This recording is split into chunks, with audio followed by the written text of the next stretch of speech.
Alors, honnêtement, si je te demande de résumer ton année 2024 par une couleur, la verte ou le rouge, ça serait laquelle? Il y en a qui vont choisir obligatoirement, s'ils sont honnêtes, par le rouge, et d'autres te diront aussi la verte. La réalité, c'est que personnellement, mon année, je vais choisir la couleur verte parce que 2024 a été l'une des plus belles années pour moi. Au fur du temps, j'ai appris à me planifier. Je remercie aussi Dieu parce qu'il y a un petit coup de grâce là-dedans. Mais ce qui est sûr, c'est qu'on ne naît pas excellent, on devient excellent. Dans cette vidéo, j'aimerais partager avec toi 6 règles, 6 habitudes que tu peux implémenter ou même des exercices concrets que tu peux mettre en place dès maintenant pour faire en sorte que 2025 soit ta meilleure année. Ce sont des exercices que je partage normalement dans mes formations, dans des coachings privés pour des gens qui me payent des milliers d'euros pour que je les accompagne. Mais je décide aujourd'hui de te partager ça gratuitement et si tu prends le temps d'ici la fin de cette vidéo à appliquer ce que je vais te partager ici, ça peut te faire gagner beaucoup d'argent et ça peut même te rendre libre financièrement. La première chose, avant de commencer d'ailleurs à rentrer en profondeur, si tu n'as pas encore mon livre Les mots pour les mots, sache que pour l'avoir c'est très simple. Tu as juste à aller sur Amazon, si tu es en Europe, en Amérique, en Asie, tu tapes Les mots pour les mots, tu peux directement commander ton exemplaire, ça arrive rapidement, en 2-3 jours, tu l'as chez toi. Si par contre tu es en Afrique et que tu n'as pas Amazon, c'est pas grave, il y a un numéro dans la description, tu appelles ce numéro via WhatsApp et tu demandes des informations sur le livre. Directement, on va te rediriger vers nos différents distributeurs, maintenant disponibles dans plus de 11 pays, donc on pourra te rediriger, tu pourras appeler pour commander ton exemplaire. Maintenant, quand on revient dans le vif du sujet, 2024, j'ai pris une feuille, j'ai écrit des objectifs. Je me suis dit, voici ce que je veux, personnellement, relationnellement, financièrement, businessment parlant, dans tous les sens, en termes de voyage et tout. Et à la fin, j'ouvre cette feuille, je vois que j'ai quand même réussi à cocher pas mal d'objectifs là-dedans. Qu'est-ce qui a fait ça? Et comment faire en sorte que 2025, toi aussi, tu puisses atteindre 80% de tes objectifs que tu te fixes? C'est ce qu'on va voir dans cette vidéo. La première étape dans cela, c'est très simple. C'est que tu dois d'abord commencer à te fixer des objectifs SMART. Tu en as forcément déjà entendu parler, mais je vais mieux rentrer en profondeur à travers d'autres étapes que je vais te partager ici. Mais n'importe quelle personne qui veut atteindre un objectif doit savoir d'abord c'est quoi son objectif. Ça veut dire qu'il faut que ça soit clair et précis pour toi. Donc pour cela, tu prends une feuille, tu vas commencer à noter tout ce que tu aimerais pour toi durant l'année 2025. Où est-ce que tu aimerais voyager? Qu'est-ce que tu aimerais avoir comme voiture? Mais des objectifs SMART avec des deadlines. Ça veut dire une date pour chaque accomplissement. Maintenant, financièrement, on va prendre parce que l'argent, c'est important. La liberté financière, l'indépendance financière, gagner beaucoup d'argent, c'est important. Ça permet de résoudre beaucoup de problèmes. Lorsque tu vas prendre ton objectif financier, on va supposer que tu te dis, tu aimerais gagner 2 millions d'euros. Bon, moi, j'aime bien 2 millions d'euros. Donc, moi, je veux 2 millions d'euros pour l'année 2025. Tu écris les 2 millions d'euros d'ici la fin. Et ensuite, tu vas signer ta feuille. Tout ça, c'est des étapes qu'on a déjà vues dans l'autre vidéo. Si tu ne l'as pas encore vue, tu peux aller la voir après celle-ci. Quand ton objectif est clair, ça commence déjà bien. Parce que tu ne peux pas avoir quelque chose que tu ne sais pas. La première étape pour avoir ce que tu veux, c'est de savoir ce que tu veux. Et pour savoir, il faut passer par cette stratégie-là. Tu écris ton objectif, tu écris ton plan et tu essayes de rendre ça SMART. Première étape. La deuxième chose donc à faire, ça c'est quelque chose de très pratique, c'est d'utiliser la loi de la focalisation. C'est-à-dire, moi en 2016, lorsque j'ai découvert le développement personnel, je me suis vu passionné par la lecture, par l'entrepreneuriat et je me rappelle à ce moment-là, j'avais écrit 10 millions de francs guinéens. Donc c'était à peu près 1000 euros. Moi, je n'avais jamais touché 100 euros de ma vie à ce moment-là en 2016. Et donc je me dis, j'aimerais d'ici quelques mois avoir 10 millions. C'était la loi de la focalisation. Voici ce que j'ai fait. Dans ma chambre, j'ai pris un feutre. J'ai mis 10 millions sur le mur. Je me suis même disputé avec ma mère à ce moment-là parce qu'elle voulait pas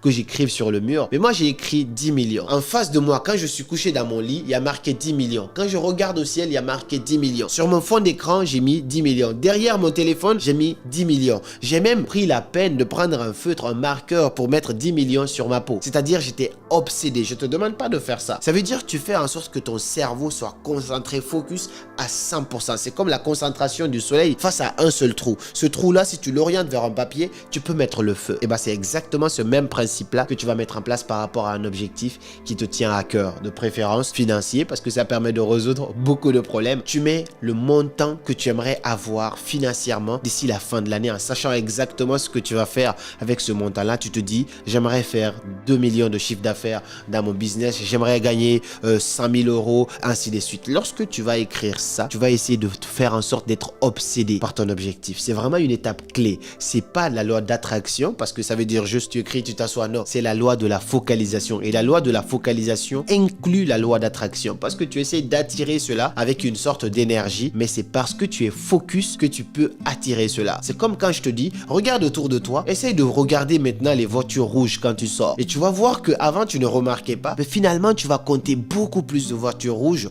qu'à l'époque. C'est le même principe et c'est exactement comme ça que ça fonctionne. La troisième chose que tu peux faire maintenant, c'est de faire une promesse à un proche. Lorsqu'on se fixe des objectifs ou qu'on a des habitudes qu'on veut tenir, tout à l'heure on va parler d'habitudes dans le 4e niveau, forcément si on est seul face à nous-mêmes, c'est moins bien parce qu'on n'est pas motivé et surtout on ne doit rien à personne. C'est pourquoi personnellement j'ai remarqué quand je suis en Afrique, j'ai plus de facilité de prier régulièrement que quand je suis en Europe. Parce qu'en Europe tu es seul face à toi-même, il n'y a pas un environnement, alors que l'autre, il y a le regard des autres qui va un petit peu contribuer. Je suis désolé de le dire mais c'est ça, beaucoup de gens prient, pas parce qu'ils ont plus de foi que d'autres, non, parce que l'entourage fait que si tu ne pries pas, tu es jugé, forcément ça te pousse à prier. Et bien dans les objectifs, on peut appliquer ce même principe-là. Ça veut dire quoi? Tu vas promettre à quelqu'un dans ton entourage, lui dire par exemple, ok, moi d'ici la fin de cette année-là, je vais faire 2 millions d'euros dans mon business. Tu sais que tu as promis ça à quelqu'un qui compte réellement pour toi, quelqu'un qui a vraiment confiance en toi. Moi j'aime souvent le faire à mes amis proches ou ma partenaire, je vais lui dire, écoute, là, je pense que d'ici tel mois, je vais faire ça. Ou si c'est pour faire du sport, je vais m'entraîner 5 fois par semaine. Et quand je dis ça, je te donne ma parole, je te promets. Regarde, écrivons-le, note-le, ainsi de suite. Même si parfois j'ai pas envie de tenir, mais quand tu penses à la personne qui risque d'être déçue de toi, de ta parole, si tu es en tout cas quelqu'un de parole, quelqu'un digne de parole, forcément tu vas pratiquer ton engagement. Donc ça veut dire que tu vas choisir dans ton entourage quelqu'un, soit avec cette personne-là d'ailleurs, tu vas faire en sorte d'aller vers ton objectif avec cette personne, mais si la personne n'est pas dans le même truc que toi, tu vas juste faire une promesse. Tu vas lui faire la promesse en disant que tu vas pouvoir faire du sport 3 fois par semaine. Tu vas lui faire la promesse en disant que tu vas pouvoir faire 100 000 euros d'ici la fin de cette année. Ça va te permettre d'être engagé d'une certaine manière. Ça, c'est la troisième. La 4e étape maintenant, c'est qu'il faut que tu aies des habitudes non négociables. Des habitudes que tu ne négocies avec personne. C'est-à-dire que qu'il pleuve ou qu'il neige, ces habitudes-là, tu vas les pratiquer, tu vas le faire. C'est comme par exemple, tu peux te dire, voici 3 habitudes que moi je vais te suggérer. Ce sont des habitudes qui vont t'aider à te retrouver, récupérer ton mindset d'abord. Première habitude que tu peux mettre en place pour 2025, c'est de faire au moins 30 minutes de sport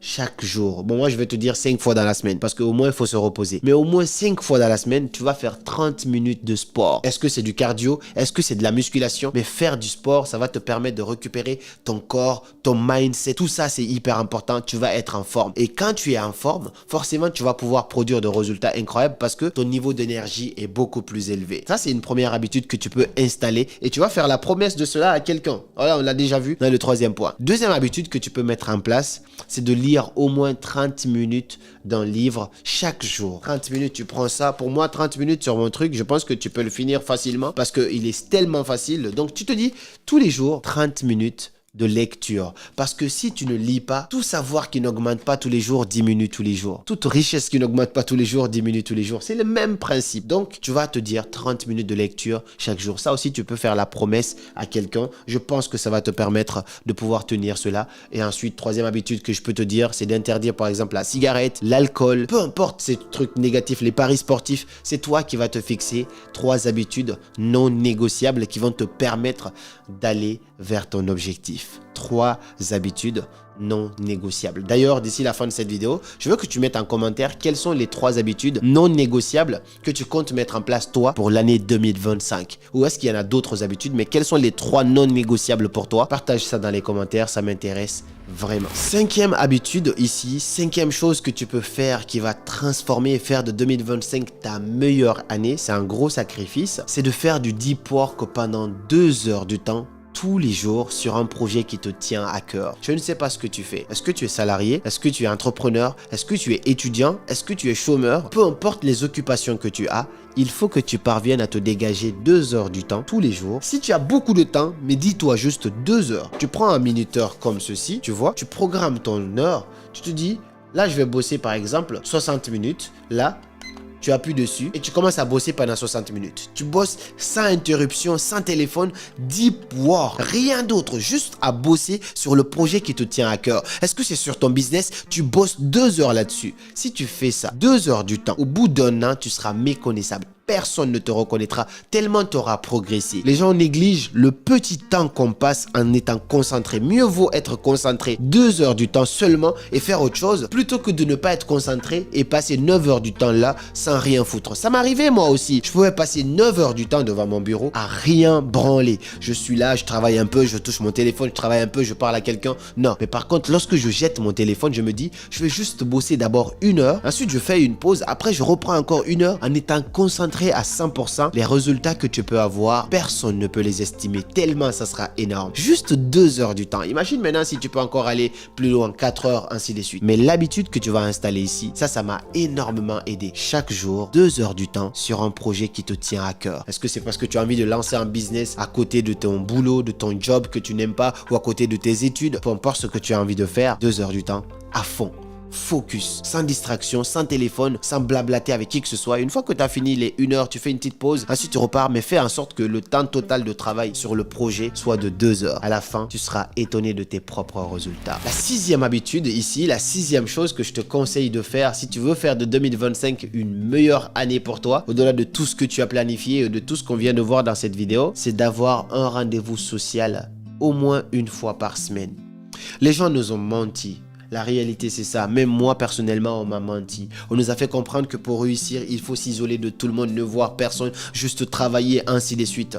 Oui, d'une part, c'est vrai, mieux vaut marcher seul que d'être mal accompagné, oui. Par contre, la solitude, elle est dangereuse. Ça veut dire quoi? Lorsqu'on est entrepreneur, solopreneur surtout, j'appelle ça comme ça, c'est-à-dire quand tu es entrepreneur et que tu es seul un peu dans ton activité, ça fait que facilement tu peux te retrouver à passer beaucoup trop de temps seul. Et un être humain, c'est un animal social. Il a besoin de sociabiliser avec les gens pour recharger sa batterie. Travaille, si tu veux, passe 5 jours de la semaine seul à bosser à fond, ainsi de suite. Mais 1 fois par semaine, essaie d'avoir un rendez-vous collectif, soit avec des amis, vous allez faire un repas, vous mangez, soit vous allez faire un brunch un dimanche, soit vous allez aller au restaurant, soit tu vas faire une soirée, même si c'est pour jouer à la PlayStation, peu importe, je ne sais pas. Fais en sorte de connecter avec les humains, pas des humains toxiques, de préférence si ton entourage peut être clean, des gens qui ont le même mindset, la même philosophie que toi, tant mieux, mais aie un rendez-vous social. Tu fais un ciné avec ta chérie ou ton chéri, peu importe, aie un rendez-vous social, quelque chose qui va te sortir de l'ordinaire, un restaurant, un ciné, un bowling, un rendez-vous social, s'il te plaît, juste ça, tu me remercieras un jour. Parce que ce truc-là, ça peut te rendre fou. Moi, je connais l'isolement social. Quand je suis en Afrique, par exemple, je suis entouré, limite, j'ai des gardes de corps. Quand je viens par ici, je suis plutôt un peu isolé dans mon coin et tu vas te rendre compte que tu n'as pas le même état d'esprit et pas le même niveau de santé mentale. En Afrique, la santé mentale, elle est à 99%, limite même 150% parfois. Alors qu'en Europe, tu vas beau avoir ce que tu veux, le niveau de santé mentale est très bas à cause du climat, à cause de l'isolement, à cause du fait que tu peux être voisin avec les gens sans les connaître. Il y a tout ça. C'est pourquoi de temps en temps, même récemment, j'ai invité des amis chez moi pour célébrer. On a fait une petite fête, on a joué, discuté, bavardé, mis de la musique un petit peu. Ça permet de vivre parce que le bonheur ne se trouve pas au sommet quelque part, mais c'est dans la façon de gravir la montagne que le bonheur se trouve. Donc apprends à avoir un rendez-vous social avec ton chéri, avec ta chérie, avec un ami, avec des amis. C'est hyper important. Ne laisse personne te mentir par rapport à cela. Ne laisse pas l'entrepreneuriat t'isoler et te couper du monde parce qu'un être humain seul, c'est un être humain dangereux. Même si la solitude, c'est bien, il faut s'habituer à ça. Mais c'est dangereux. C'est dangereux pour lui-même déjà, mais aussi pour la société. Voici pour moi les 6 habitudes que tu peux mettre en place dès maintenant pour faire de 2025 une année incroyable. Que personne ne puisse te reconnaître d'ici la fin de l'année 2025 et que quand je te poserai la question, tu répondrais par quelle couleur ton année 2025. J'espère que cette couleur-là, elle sera brûlée pour toi. Peu importe les aléas de la vie, peu importe ce que la vie t'apportera, tu en finiras par faire quelque chose de vert comme ça. Voici pour cette vidéo. Si elle t'a plu, n'hésite pas à la partager à quelqu'un pour pouvoir aider quelqu'un d'autre aussi à vivre une très belle année 2025. C'est une bonne façon aussi pour toi de souhaiter bonne année à quelqu'un parce que ça lui permet de bien être planifié et d'aller chercher tous ses objectifs. 2025, on est janvier, je vais ouvrir le lien pour prendre rendez-vous avec moi pour pouvoir être accompagné soit par rapport à nos différents programmes qu'on a sur la création de contenu, comment lancer son business en ligne grâce à Internet sur les réseaux sociaux et commencer à générer de l'argent, ou sinon c'est sur l'art oratoire, comment s'exprimer brièvement pour vivre de sa voix, de son art oratoire, ainsi de suite pour impacter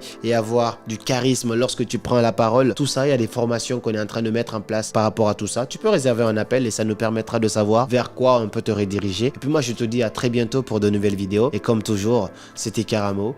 Suivez vos rêves, ils connaissent le chemin.